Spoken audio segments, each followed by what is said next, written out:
Welcome to There is a Method to the Madness. My name is Rob Maxwell and I'm an exercise physiologist and personal trainer. I'm the owner of Maxwell's Fitness Programs and I've been in business since 1994. That is 28 years. That's a long time to be in business. Today's podcast is going to be about you can't make somebody else fit. That's the title. You can't make somebody else fit. But before I get into that, we owe this podcast to our sponsors who pay the bills, and that happens to be Jonathan and Lynn Gilden at the Gilden Group at Realty Pros. They currently have over 275-star reviews on Zillow and over 100 million in sales between them. I personally vouch for these folks. Jonathan's a client. He works hard. I know him, and Lynn does as well, and they can be reached at 386-451-2412 or thegildengroup.com. Okay, so let's get into today's podcast. You can't make somebody else fit. One of the most frustrating situations anybody can be put in a personal training situation, and it's frustrating for the trainer and it's frustrating for the client, is essentially when a family member, typically a spouse, not always, but that's the most common scenario, pretty much drops off their spouse and says, make them fit. Make them fit. I've had it with them. All right, so that's a little bit of, an exaggeration, but not completely. They don't do it so overtly, although, maybe they should, because then we can get it all out in the open right away and have a nice little dysfunctional family argument with the trainer involved, and then we don't ever have to train them. And it can delay the inevitable. Not delay the inevitable, the opposite. Anyway, but it does happen more in a scenario of I've been wanting my so-and-so, let's say spouse, get in better shape. Can you help them? I believe you can help them. It's more in that realm, or maybe they don't even tell you too much about it. They buy a gift certificate for them, or maybe they bring them aboard, like we do couples here at the gym, and it saves people some money. And so sometimes they think about bringing in their spouse to train with couples. And it's kind of funny about that. Like, if that worked, that would be our most popular plan, because it is the most economical. But what's funny is I would say it's our least popular training package financially. And all the clients we have, which are many, trying to think, I think we have maybe 2 official couples, as far as paying for the couple. We have other couples, but they come at different times, and it's very different. It's individual. But we only have, I'm thinking 2, unless I'm missing somebody, couples, so 4 people. And those have actually worked because very different scenarios. And it's not that all couple training is a failure. I think other gyms have success with it, I guess. I don't know. I don't view success as, getting money from them, because I don't know. In our gym, I can only speak for ourselves. We're full anyway, so it's not really that. But I would say success is the intended outcome happening, is both parties getting in better shape, and has it been a healthy experience. So it's not impossible, but out of all of our clients, 50, 60 or so, we have 90 to 100 sessions per week, and we have maybe 6. Let me think if they come. So 8 tops if they come twice a week, couples out of 90 to 100. That's not very high, right? And you would think, well, it would be more because it's the most affordable plan. Clearly, there is something in that, I think. But anyway, that's kind of I'm just trying to use some math to show you how unsuccessful it is or unpopular it is. And I think it's unpopular for a reason, because nobody's happy. Trainer's not happy. The clients aren't happy. Either side, the one who pushed them in and the one who's being pushed. So you really can't get somebody in better shape. They have to want to do it themselves. And what typically ends up happening is the person comes in not always. And again, the first session, you don't know the motive of the person trying to, quote, help somebody. You don't know, but they'll come in, you'll do an assessment. It's typically separate from the other person, and it's their time, and you ask them their goals, and they're vague at best. At best, they're vague. Like, well, doesn't everybody want to get into better shape and be healthier? Well, I don't know. I mean, they'll ask you that, me, and I don't know. I mean, I would assume so. I'm like, oh God, here we go. It's like, so they don't really have any clear-cut goals. And then sometimes it's even more overtly, and we've had that recently, where basically the person says, so-and-so wants me to come, so-and-so wants me to get in better shape. And, so here I am. It's like, oh God, this is going to be even more joyful.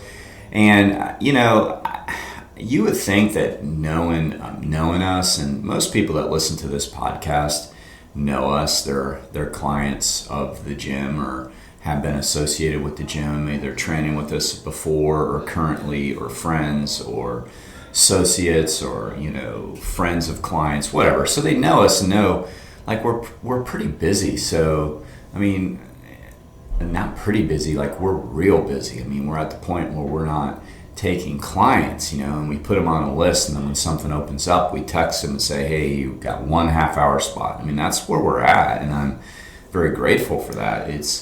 So when people suggest they're going to bring in somebody who's like unmotivated, I don't know what they're thinking, or trying. And again, this has happened over the past 2 years. And it's been, it's a little easier to get them in when you say, well, they can come during my time, and they already have a set time. It's going to be couples. Or they'll go out of town and say, I'm going out of town for 2 months, can they take my spot? And it's like, oh God, do they want the spot? So, like, I guess I don't understand why when people know that, and maybe it's their last resort, they're frustrated.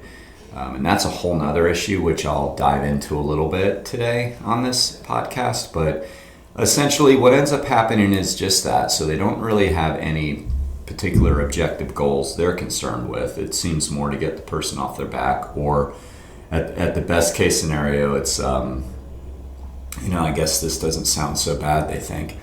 But then you get in the training and they don't want to do anything, and everything's a complaint, whether it be overtly like, this hurts, I don't want to do it, or they come up with excuses that something bothered them last time, or something like that, and they always fall way short of where they should be repetition wise, because we use typically what's called rep max, meaning that, like, if you are doing 10 reps on an exercise, you should be right around your fatigue at the 10th rep. If you can do like 10 more, that's not an effective set at all. And they won't even get close to it. They're like, no, that's all I can do. And so they're very unmotivated. You give them homework to do, like whatever it might be, walk, or in some cases, strength training wise, it could be bodyweight squats or push-ups or whatever. You ask them if they do it, and no, I'm barely able to make it here. Oh, okay. Maybe they want help with diet, and you give them a meal plan, and you give them help that way, and you ask them if they're doing it, and the answer is always no. You can see, listening to this from the trainer's standpoint, when you're really, really busy already and you don't need to do it, and you pretty much consider yourself to be the best, which I absolutely do. I don't know that any trainer I know puts as much energy into wanting to be the best, and I think that's important. There's a lot of areas to work on to do that, but in any event, with that, it's like, okay, so I'm going to match my best effort with your half-assed or zero-assed effort. It's like that doesn't work. Green isn't green. I used to have somebody say that to me a lot. Green is green. I'm like, I don't know. No, it's not. That means we value money differently. Green is not green. In my scenario.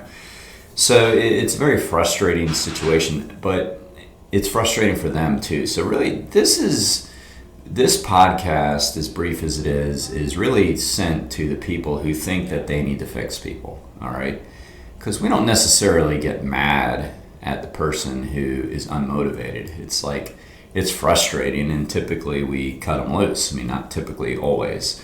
We get to a point where maybe they make it through the 10 sessions and we say, you know what? No, we're not going to redo this. It's not going to happen. Sometimes the spouse, or in rare cases, but it does happen, parent decides that, okay, yeah, this was a mistake, and they pull them, which is thankful on our end.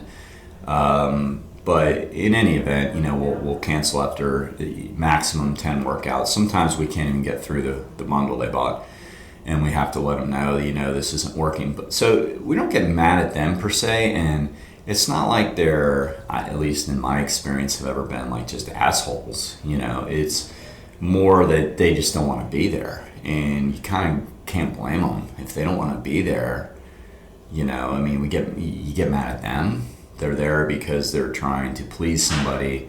Some cases have to be there if it's a kid. So it's like, and I guess getting mad at anybody isn't really appropriate, but it is like, the problem is the person pushing it. That's the problem, and there could be a multitude of reasons why that goes on. It could be a control freak issue, like, I do this, now you have to do this. And I've seen that in the mommy or daddy their spouse to death, in the sense of, I'm boss and you will do it, and you will toe the line. So it's like a control thing. And that's, of course, if you're listening to this, you go, well, that marriage can't last. It's, well, no, not a good one anyway. So that doesn't work out very well. And I'm sure there's 100,000 problems on top of what we're seeing as the trainer. So it could be that reason. It could be resentment, we've seen, like, they're just, and that sort of goes along with control, but it's, that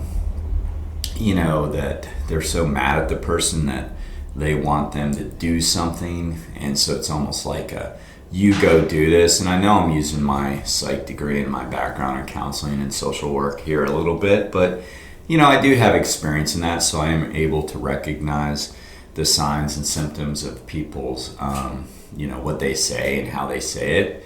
I can't be 100% sure on it, but I can have a pretty good assessment that might be going on.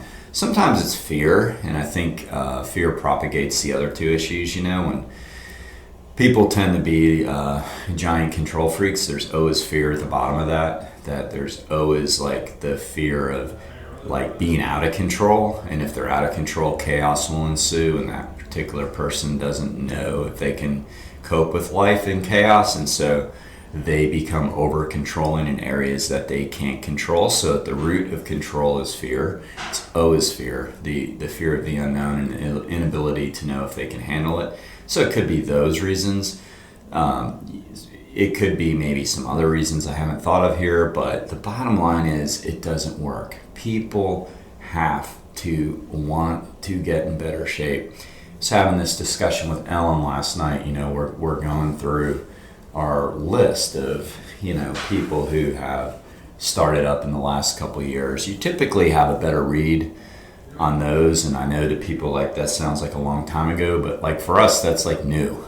Those are newbies, because I've got clients that go back over 20 years, and so it's like when we talk in terms of newbies, because again we're full, so it's not like we're taking new clients every week. So the last couple of years we'll say, well, so-and-so found us out from Google and really wanted to get in better shape, and went to Google and saw some good reviews they liked, maybe pulled up the pictures and called, and then they came in, and I'm literally using two in my mind right now that I can think that literally had no recommendation but came from Google, and they worked out great. They got better, they got more fit, they worked hard. I shouldn't say worked past tense because they're still working out, but they work hard. They push it. Another was, had seen some Facebook and Instagram stuff from me for years, and has followed along, but hasn't quite felt ready yet, for whatever personal reasons. But then finally reading my book, reached out and said, okay, now I'm ready. And they've worked out great. And then we've had the other scenario I mentioned, spent the whole first part of this podcast on talking about where somebody brought somebody in and says, basically fix them. And that's essentially what they said. And they came in together and dumped it basically, and it's like, oh God, and that did not work out well. And that was one of those, having to fire. So it's like you can see where like the motivation starts when somebody gets better is it starts intrinsically. It's something that they want. And keep in mind, I haven't even talked about what any of these goals are. I mean, whether they be weight loss, stronger, or whatever, it doesn't matter. It's like, does the person want it or not? They have to come to it. They have to come to the trainer. I get it. Sometimes with kids, it's a little bit different because the kids, typically the ones playing sports and they want to get stronger or their parents don't want them to get hurt. Those scenarios usually work out pretty good. That's very different. The kids are already used to kind of being coached and pushed, and they have to want it though. Whenever that happens, I have both parties come in, father and son, mom and daughter, whatever, and say, after the parent stops talking, I'll look at the kid and I'll say, so is this something you really want to do? And if they go, oh yeah, and they seem like they're mature, like, let's do it. If it's something like they, look away, can't make eye contact, well, I should, or, something like that, I'll let the parent know. I'll say, I don't think this is good, and then they'll take them to DME because they'll take their money.